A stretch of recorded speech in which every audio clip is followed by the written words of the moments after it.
बातमी विधान परिषद सभापती पदासंदर्भातली। विधान परिषद सभापती पदावरून आता महायुतीतच रस्सीखेच सुरू आहे। विधान परिषदेत राष्ट्रवादीचे 4च सदस्य आणि तरीही सभापती पदावरती त्यांचा दावा आहे। भाजप आणि एकनाथ शिंदे यांच्या शिवसेनेचाही सभापती पदावरती दावा आहे। भाजपकडून राम शिंदे, शिवसेनेकडून नीलम गोऱ्हे सभापती पदासाठी इच्छुक आहेत।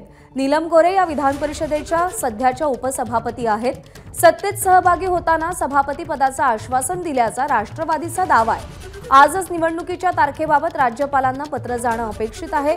त्यामुळे आता विधान परिषद सभापती पद कोणाच्या पारड्यात पडतं याची उत्सुकता आहे।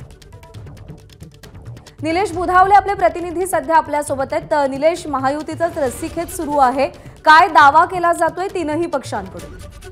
सध्या महायुतीमध्ये प्रामुख्याने तिन्ही पक्षांना विधान परिषद सभापतीपदी दावा केल्याचं आपल्याला पाहायला मिळते।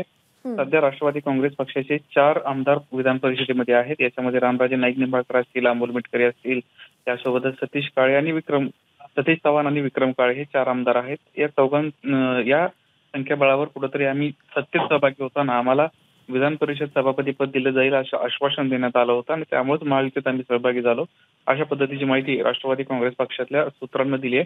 त्यानुसार आता महायुतीमध्ये राष्ट्रवादीला सभापती पद मिळतंय का हे पाहणं महत्त्वाचं राहणार आहे।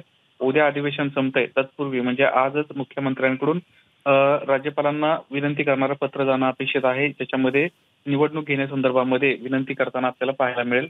त्यामुळे आज जर पत्र केलं तर उद्या ही निवडणूक पार पडण्याची शक्यता दाट आहे।